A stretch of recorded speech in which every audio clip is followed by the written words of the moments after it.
Alors, bonjour et bienvenue, donc Carole Sesti, j'anime des ateliers Faber et Mastis. Et aujourd'hui, en fait, je voulais vous parler d'une problématique de l'acquisition de la propreté. En fait, à la rentrée scolaire pour les enfants, quand ils rentrent en première année de maternelle, l'école demande que les enfants soient propres, c'est-à-dire que ne portent plus de couches. Et c'est souvent une source d'angoisse pour les parents, puisque les enfants ne sont peut-être pas prêts à ce moment-là. Et c'est un peu compliqué aussi parce qu'on a envie d'arrêter les couches, les parents, voilà. Donc c'est une étape importante dans le développement de l'enfant, mais des fois c'est compliqué. Et il peut y avoir des événements qui perturbent aussi ce développement, cette acquisition. Et là je voulais vous citer dans le livre Faber et Maslich une habilité qu'une maman a fait pour justement résoudre son problème. Pour vous situer le contexte, la maman avait commencé à faire l'acquisition qui se passait très bien à 2 ans et 8 mois à son enfant. Et puis, il trouvait ça très intéressant, l'enfant, d'aller sur le pot, de devenir voilà, un enfant qui maîtrise son sphincter. Et à la fois, au bout d'un moment, il trouvait ça plus intéressant et préférait aller jouer.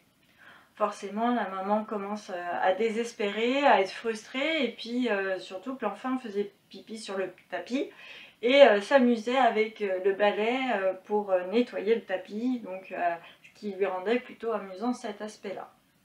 Donc elle a choisi un outil qui s'appelle la résolution de problème, et je vais vous lire le petit extrait. Donc la maman a sorti un bloc et un crayon. Elle a lu à haute voix. Problème. Dan, son fils, n'aime pas arrêter de jouer pour aller sur le pot. Maman n'aime pas le pipi sur le tapis. Alors son fils demande « Tu écris quoi ?» Je note des idées pour résoudre ce problème. 1, 2 ou 3 ou 4 idées. Alors maman commence. Maman va peut-être appeler gentiment à Dan d'aller sur le pot. Dan propose l'idée suivante. Dan va nettoyer le tapis avec la mousse. À son tour, la maman dit « Dan peut porter des couches s'il veut faire pipi. » Et la dernière idée par Dan, il regarde autour de la pièce et il voit la petite statue de la liberté en miniature.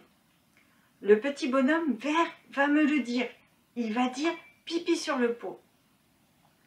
La maman essaye cet outil, mais sans grande conviction. Elle dit, bon, on va continuer. On va lister les outils maintenant qui nous plaisent et ceux qu'on ne veut pas. Alors, Dan s'oppose violemment à l'idée du petit rappel de la maman. Non, j'aime pas cette idée. La maman n'est pas d'accord que Dan fasse pipi sur le tapis. Il refuse cette deuxième idée. Le fait de revenir aux couches, en fin de compte, c'est la maman qui dit, non, ça lui tente pas non plus. Reste le petit bonhomme vert. Dan pense que c'est une bonne idée, bien que maman ne soit pas totalement convaincue. Alors ils ont accroché la liste sur le frigo. Et pour finir, ce qui s'est passé, c'est que la maman, elle a proposé, au moment du repas, où là ça commençait à être un moment où Dan n'avait pas envie de sortir de table, qui se trémoussait un peu, de prendre le petit bonhomme vert, de l'approcher de son oreille et dire « pipi au pot ». C'est alors que Dan a répondu quelque chose au bonhomme vert, on ne sait pas quoi, est parti aux toilettes. Pendant un mois, la maman s'est tramée à petite statue verte, mais en tout cas, ça lui a permis de sauver dans la plupart des cas des situations où c'était compliqué. Et après, plus besoin de statue verte. Le problème était résolu. Il a juste fallu d'un outil qui soit un peu différent, mais qui convienne aux parents et à l'enfant pour résoudre ce problème. Voilà un exemple concret qui peut résoudre des difficultés. Je vous souhaite une bonne journée. Au revoir.